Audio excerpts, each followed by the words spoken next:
პირად ცხოვრებაში შიში როგორც წესი გვიცავს რაღაც არასასიამოვნოსგან, კორპორატიულ სამყაროში მხოლოდ დამაბრკოლebლის როლში თუ გამოგვადგება.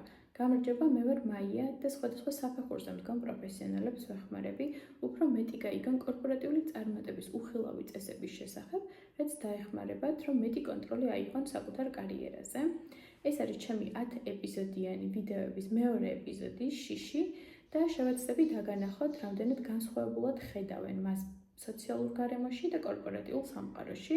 პირად ურთიერთობებში შიში არც ისეთი ცუდი არის, ის გვეხმარება, რომ არ ვენდოთ ყველას, არ შევიდეთ სახიფათო ურთიერთობებში, არ მივიღოთ დაუფიქრებელი გადაწყვეტილებები, მაგრამ კორპორატიულ სამყაროში მალევე იქცევა ხოლმე ჩვენს მტრად.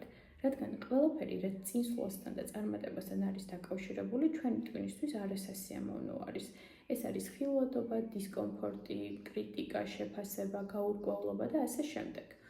შიშის საინტერესო ბუნება არის ის, რომ ის არასდროს გვეჩვენება როგორც შიში, მას აქვს სოციალური ბუნება და ის ჩვენთან მოდის ისეთი ფრაზებით, როგორიცაა არ მაინტერესებს, არ ვიცი, ჩემი საქმე არ არის, მზად არ ვარ და ასე შემდეგ. საზოგადოებამ დაგვაჯერა, რომ ყველა წარმატებული ადამიანი უშიშარი არის და წარმოგვიდგენია, რომ თუ გეშინია, ეს სუსტეს ნიშნავს და ეს ნიშნავს, რომ ნამდვილად არ ხარ მზად.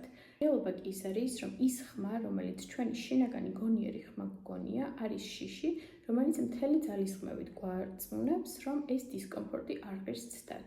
ძალიან რთულია შენ თავს უთხრა, რომ რაღაცის გეშინია, ამიტომაც უამრავი ფრაზა არსებობს, რომელიც ბევრად კომფორტულია ჩვენი ტვინისთვის, როგორიც არის არ მაინტერესებს, რაც ერთის მხრივ თითქოს იცავს ჩვენს მენტალურ ჯანმრთელობას და მეორეს მხრივ ჩვენი ტვინი იჯერებს, რომ ეს არის დისკომფორტი და არ ღირს ამის გაკეთება. მოდი გადავდოთ, ხვალ გავაკეთოთ, არ გავაკეთოთ, არ გაინტერესებს, არაფერში გამოგადგება და ასე შემდეგ.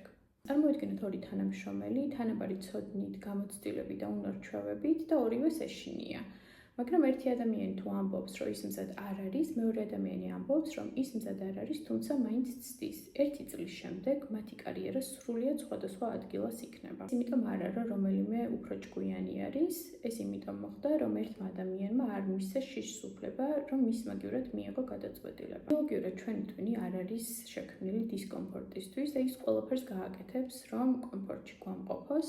ფიზიკურ დონეზეც კი, როდესაც ძალიან დიდ კიბულს განიცდის სხეული, ჩვენი ტვინი თიშავს მას, რომ აარიდოს ეს დისკომფორტი. წარმოიდგინეთ, რა ხდება ფიქრებში.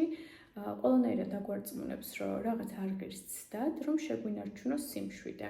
ამიტომაც არის, რომ ბევრი ადამიანი ვერ ბედავს, ვერც დაწინაურების მოთხოვნას, ვერც ხელფასზე საუბარს, ვერც სამსახურის შეცვლას და ეგუება იმას, სადაც არის. არსებობს შიშის უფრო დახვეწილი ფორმა, სტაბილურობის შიში, უბრალოდ სტაბილურობის დაკარგვის შიში და ფსიქოლოგიაში ესეთი მიკერძოებაც კი არსებობს, სტატუს quo-ს მიკერძოება, რომელიც ნიშნავს, რომ ადამიანს ის რეალობა ურჩევნია, რასაც შეგუებული არის, ბევრად უკეთეს ალტერნატივასაც კი. იმიტომ რომ მისი სიმშვიდის ზონა არის უკვე არსებულ რეალობაში და სიახლეს უკვე ჭირდება მეტი გამბედაობა. ნეიროფსიქოლოგიაში ესეთი ახსნაც არის ამიგდალა, რომელიც არის ჩვენი ტვინის წინა ნაწილი, მუდმივად აკვირდება საფრთხეს და ჩვენს ემოციურ მდგომარეობას და მას არ აინტერესებს საფრთხე რეალური არის თუ სოციალური. 1000 წლების წინ თუ ჯგუფიდან გარიყვა იყო ხოლმე ჩვენი ტვინისთვის საფრთხე, დღეს კრიტიკა, უარყოფა თუ შენიშვნაც კი შეიძლება იგივე დოზის და სიძლიერის საფრთხე დაღიქواس ჩვენმა ტვინმა. თუმცა აქ არის პარადოქსი, რომ კარიერული წინსვლა სრულიად დამოკიდებულია იმაზე, რამდენად მიიღებ სოციალურ რისკებს. უნდა ილაპარაკო მაშინ, როცა არ გინდა, უნდა გამოჩნდე მაშინ, როცა არ ხარ ხასიათზე. სხვა სიტყვებით რო ვთქვათ, ზრდა იწყება ზუსტად იქ, სადაც ჩვენი თავდაჯერებულობა მთავრდება. მინდა რომ დაგიტოვოთ 3 პრაქტიკული რჩევა, რომ ნელ-ნელა ეს შიში მოვიშოროთ და მას მივცეთ ნაკლები კონტროლის მექანიზმები ჩვენზე. პირველი რჩევა არის, განაი კითხოთ მეშინია თუ არა, არამედ რეალურად კითხოთ საკუთარ თავს, რას იცავთ. ეს არის თქვენი რეპუტაცია, ცოდნა, უსაფრთხოება, სიმშვიდე თუ ასე შემდეგ. ამის იდენტიფიცირება ძალიან მნიშვნელოვანია. მეორე რჩევა არის 10%-იანი გაბედულების წესი. თქვენგან არავინ მოითხოვს, რომ იყოთ გმირი, თქვენი ტვინი პატარ-პატარა დოზებით სწავლობს სიახლეებს და იმებს, რაც იმ მომენტში დისკომფორტი გონია. არასდროს ლაპარაკობდით ხოლმე, შეხვედრებზე არ არის აუცილებელი, რომ დომინანტი გახდეთ, უბრალოდ ერთი კომენტარის გაზიარებით დაიწყეთ და უკვე დააჯილდოვეთ თქვენი გამბედაობა, ამის გამო თუ უკავშირს არავის არ აძლევდით ხოლმე, ერთი უკავშირით დაიწყეთ. მცირე ქმედებები ამიგდალას, ჩვენი ტვინის ნაწილს ასწავლის, რომ რეალური საფრთხე არ არის, რომ ეს არის მისი გამოგონილი და დროთა განმავლობაში შიშის ეს ინტენსივობაც მცირდება. მესამე რჩევა საკუთარი თავის შეაფასეთ, არა შედეგით, არამედ გამბედაობით.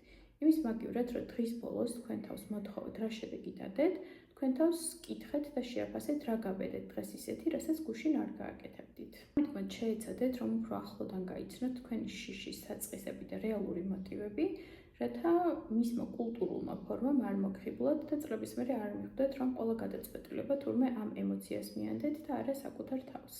ეს იყო სულ მოკლედ შიშზე, კიდევ დაგვრჩა 8 ემოცია განსახილველი. რა თქმა უნდა, ძალიან გამიხარდება თუ დამიწერთ, რას ფიქრობთ ამ შეფასებაზე, თუ ეთანხმებით და გონიათ რა იქნება შემდეგი 8 ემოციათა ქცევა, რომელსაც ამ ჭრილში განვიხილავ.